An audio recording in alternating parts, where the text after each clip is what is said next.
8:45. This is the Sri Lanka Broadcasting Corporation. Here is the news edited by Catherine Pereira and read by Indrani Senanayaka. The headlines. The National Building Research Organisation has issued a pre-landslide warning to 5 districts in the island. A program will be implemented to provide all facilities for tourist attraction places in the local government body areas. Construction work of a new maternity hospital at the Karapitiya Hospital in Galle is nearing completion. Sri Lanka's tourist arrivals crossed the 200,000 mark in December, the highest monthly figure in 4 years. In foreign news, worshippers caught between China and Taiwan. All sluice gates of the Parakrama Samudra were opened by 2 feet each from last morning due to incessant rain experienced in the Polonnaruwa district during the past 2 days.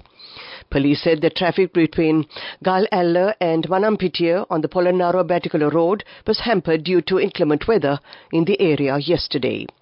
The Somavati sacred premises is under water by 2 feet. Dry rations for the people living in the area have been supplied by boats. The National Building Research Organisation has issued a pre-landslide warning to 5 districts in the island. Accordingly, it will be effective in the Badulla, Munaragala, Kandy, Nuwara and Matale districts. State Minister Janaka Bakkumbura says a program will be implemented to provide all facilities for the tourist attraction places in the local government body areas. Under this program, more attention will be paid on the reconstruction of small roads and sanitary facilities. Restaurants and rest houses will also be constructed for the convenience of tourists.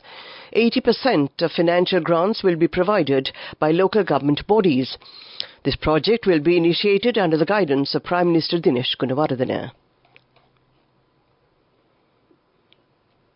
Construction work of a new maternity hospital at the Karapitiya Hospital in Galle is nearing completion. The 6-storey new building complex will provide treatment for 600 residential patients. It includes 6 modernized surgical units. The government has spent more than 8 billion rupees on this project. This news comes to you from the Sri Lanka Broadcasting Corporation. And we continue with local news. Sri Lanka has seen more than 200,000 tourist arrivals in the month of December alone. Tourism Minister Harin Fernando said in a post on the social media platform X. He noted that this is the highest number of monthly tourist arrivals in the country and has been recorded over the past 4 years.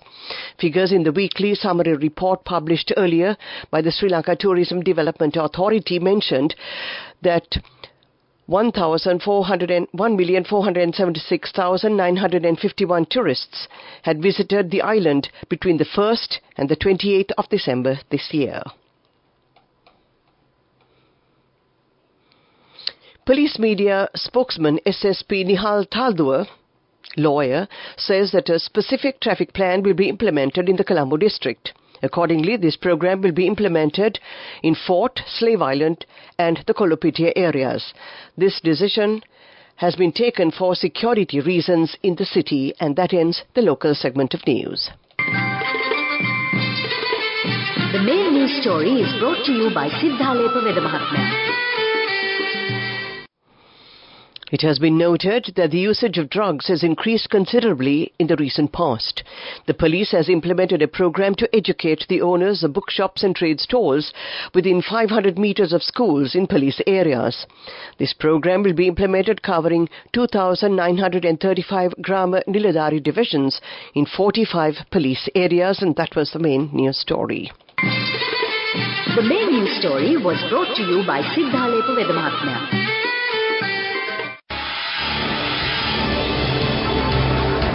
This is Watchlight.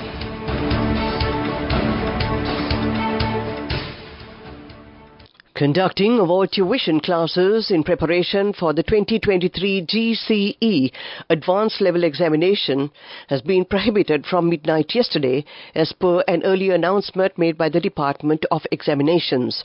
Accordingly, conducting tuition classes, seminars, workshops and other related activities targeting the examination is banned until the end of the exam.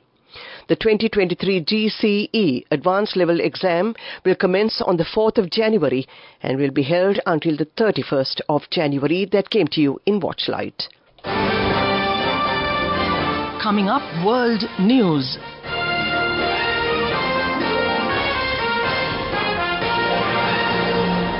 First, the headlines. The worshippers caught between China and Taiwan. Top main election official defends taking Trump off ballot. Venezuela to hold military drills after UK sends warship to Guyana.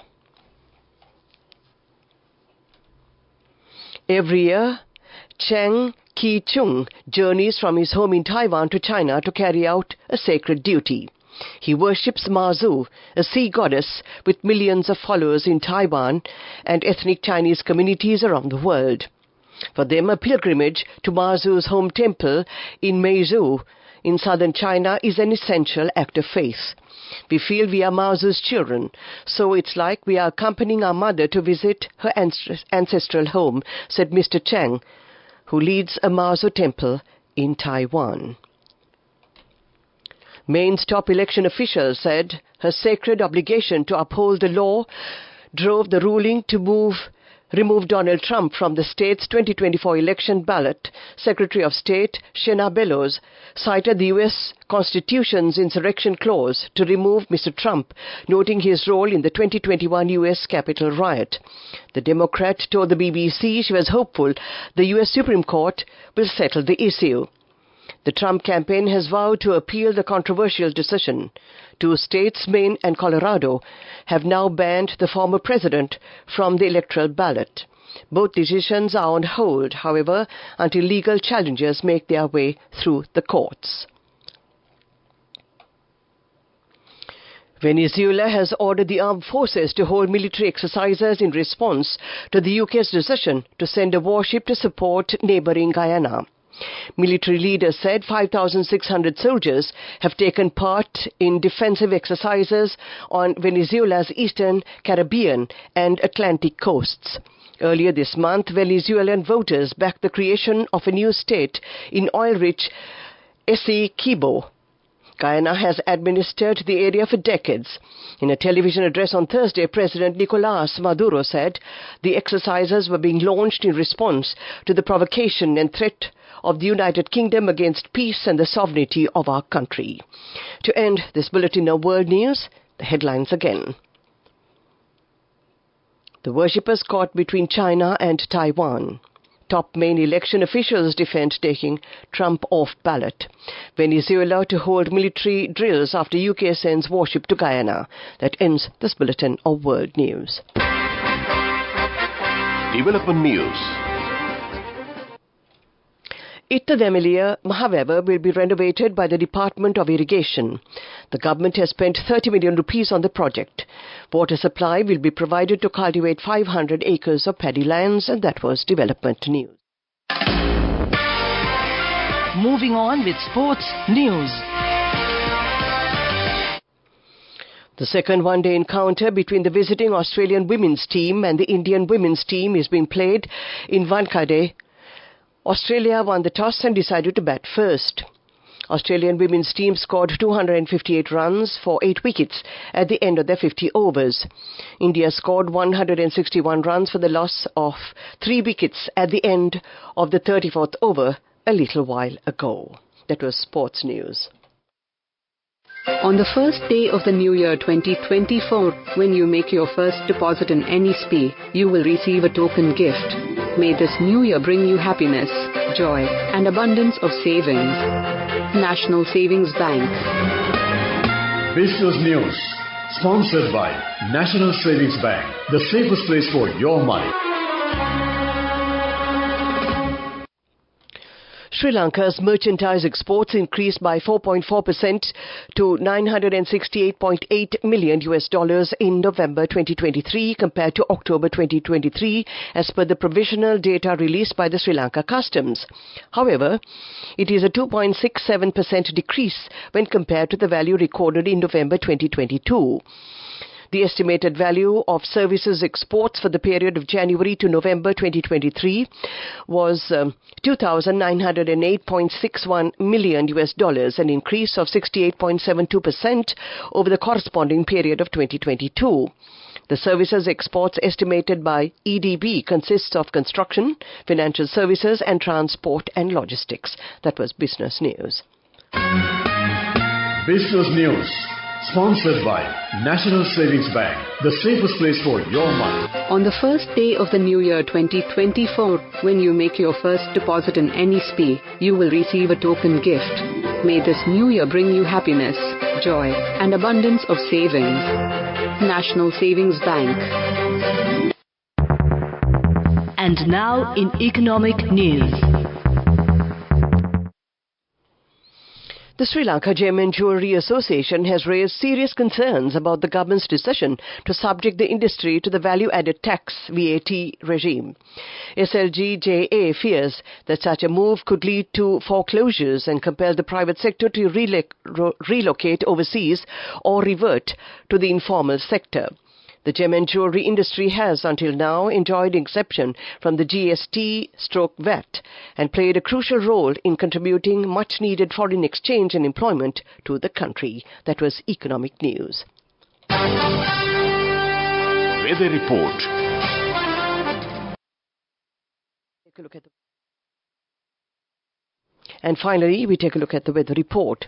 Showers of thunder showers will occur at times in the eastern and Nuwa provinces and in the Polonnaruwa, Matale, Nuwara and Hambantota districts.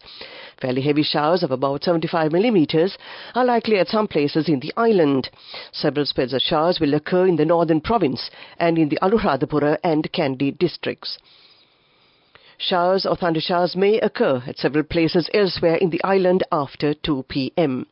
Fairly strong winds of about 30 to 40 kilometers per hour can be expected at times on the eastern slopes of the Central Hills and in the northern, north-central, northwestern, eastern, Uva and southern provinces. Misty conditions can be expected at some places in the Sabaragamuwa, western and central provinces during the morning hours. To end tonight's news broadcast, we take a look at the headlines again. The National Building Research Organisation has issued a pre-landslide warning to 5 districts in the island. A program will be implemented to provide all facilities for tourist attraction places in the local government body areas. Construction work of a new maternity hospital at the Karapitia Hospital in Galle is nearing completion. Sri Lanka's tourist arrivals crossed the 200,000 mark in December, the highest monthly figure in 4 years. In foreign news, worshippers caught between China and Taiwan. That ends tonight's news broadcast. The time reads 2 minutes to 9. This is Radio Sri Lanka.